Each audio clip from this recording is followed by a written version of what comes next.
AP వ్యాప్తంగా కూడా DSC కోలాహలం కొనసాగుతుంది. అయితే ఇటీవల కాలంలో డిఎస్సికి సంబంధించి స్పోర్ట్స్ కోటాలో శాప్ ఆఫీస్ నుంచి కాల్స్ వచ్చాయని చెప్పి ప్రచారం జరిగింది. ప్రస్తుతం శాప్ చైర్మన్ మనతో ఉన్నారు.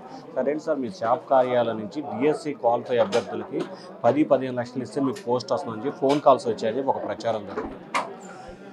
అది యాక్చువల్గా స్పోర్ట్స్ అథారిటీ పేరు వాడుకొని వచ్చిన వీడియోగా విచారణలో తేలింది. ఏంటంటే మీకు తెలుసు ఇలాంటి ఇంత పెద్ద డిఎస్సి నిర్ణయించినప్పుడు ఎవరో ఒకరు లబ్ధి పొందాలని చూస్తారు. దాని మీద మా సెక్రటరీ గారు కమిషనర్ గారికి ఎఫ్ఐఆర్ కట్టమని లెటర్ కూడా ఇవ్వడం జరిగింది. దాని మీద ఎఫ్ఐఆర్ కూడా కట్టాం. చాలా కఠినంగా కూడా వ్యవహరించబోతున్నాం. ఎవరిని వదిలిపెట్టే ప్రసక్తి లేదు. మేము ఒకటే మొదటి నుంచి చెప్పాం, చాలా పారదర్శకంగా ఉంటుంది. నేను కూడా ఇన్వాల్వ్ కాల, మా మంత్రి ఇన్వాల్వ్ కాల. నోటిఫికేషన్ ఇచ్చిన పోస్టుల వరకు తెలుసు, కానీ ప్రక్రియలో కూడా మేము భాగం కావాలి. ఎందుకంటే మా పని అది కాదు. నిజమైన క్రీడాకారులకి న్యాయం చేసే పని ఈ స్పోర్ట్స్ అథారిటీ చేస్తుంది. ఇలా ఎవరన్నా కానీ మీ దృష్టికి కానీ వస్తే, మా దృష్టికి వస్తే వాళ్ళందరి మీద ఎఫ్ఐఆర్లు కట్టించి కటకటాలలో కూర్చోబెడతాం. వదిలిపెట్టే ప్రశ్న. నిజమైన క్రీడాకారులకి లబ్ధి చేకూర్చడమే మా పని. ఇది ఫేక్ వీడియో అని తేలింది. ఇలాంటి వాటిని కూడా ఎవరు నమ్మద్దని కూడా కోరుకుంటున్నాం. ఎందుకంటే ఇది చాలా పారదర్శకంగా జరుగుతున్న వ్యవహారం. అది ఎవరి పేరు చెప్పినా ఎంత వారైనా నమ్మద్దండి. ఇక్కడ అలాంటి జరిగే ప్రసక్తి లేదు. మా స్టాఫ్ మీద కూడా మేము నిఘా పెట్టున్నాం. అందుకనే ఒక ఛాంబర్ పెట్టి అక్కడ సీసీ కెమెరాలు పెట్టి ఒక పర్ఫెక్షన్ తీసుకొని వచ్చాం. మొబైల్స్ కూడా ఒకసారి లోపలికి వెళ్ళిన తర్వాత ఆ మొబైల్స్ కూడా హ్యాండ్ ఓవర్ చేసుకునే కార్యక్రమం తీసుకొని ఇంత పర్ఫెక్ట్గా చేయనాక ఇలాంటి ఎవరైనా ఒకరు ఇద్దరు ఇలాంటి గేమ్లు ఆడితే మటుకు చాలా కఠినంగా ఉంటుంది. సార్ ఆడుదాము అందరూ ఆల్రెడీ నివేదిక ప్రభుత్వానికి చేరిందా సార్? నివేదికలు ఏముంది, ఎప్పుడు వారిపై చర్యలు ఉండే అవకాశం ఉంది? నివేదిక ఆల్రెడీ ఎవరైతే అసెంబ్లీలో శాసన మండలిలో ఎవరైతే క్వశ్చన్ లేవనో వాళ్ళకు కూడా కాపీ వెళ్ళింది. దాంట్లో పక్కా ఆధారాలతో కూడా విజిలెన్స్ వాళ్ళు బాగా చేశారు.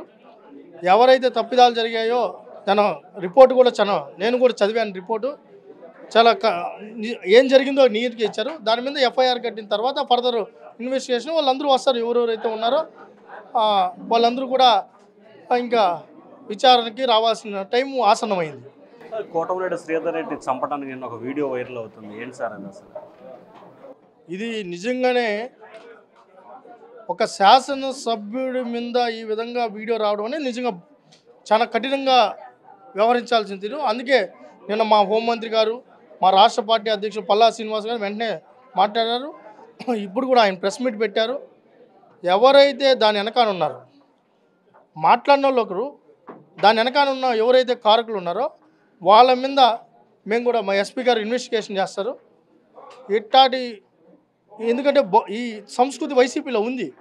భౌతికంగా దాడి చేసే సంస్కృతి ఉంది. కాబట్టి మేము కూడా అలర్ట్గా ఉండాలి. ఎవరైతే దీనికి వెనకాల ఉన్నారో వాళ్ళందరి మీద కూడా కఠినంగా చర్యలు తీసుకోబడతాయి. మీ ప్రభుత్వంలో కూడా మీపై దాడులు ప్రోత్సహించడం, కుట్ర జరగడం, దీన్ని ఎట్లా తీసుకుంటారా సార్? ఇప్పటికే కార్యకర్తలు ఆగ్రహం వ్యక్తం చేస్తూ ఉన్నారు. అంటే చట్ట ప్రకారం వ్యవహరించే ప్రభుత్వం మాది, చట్టాన్ని ఉల్లంఘించే ప్రభుత్వం వాళ్ళది. వాళ్ళ తీరు అలానే ఉంటుంది.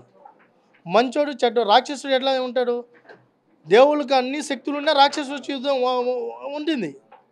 ఇప్పుడు పరిస్థితి అట్టే ఉంది రాష్ట్రంలో. మేము మంచోళ్ళైనా కూడా మా అతి మంచితనం కూడా ప్రమాదకరమే. కొన్ని చోట్ల ఇలాంటి వాటిని కూకటి వేలతో కూడా పెకిలిస్తాం. సో ఇది మొత్తం మీద స్పోర్ట్స్ కోటాలో ఎక్కడ అక్రమాలు జరగలేదు. వచ్చిన వీడియోపై పూర్తి స్థాయిలో విచారణ కొనసాగుతుంది. పోలీసు కేసు నమోదు చేసి దర్యాప్తు చేస్తున్నారని చెప్పి శాప్ చైర్మన్ చెప్తున్నారు. Vote studio.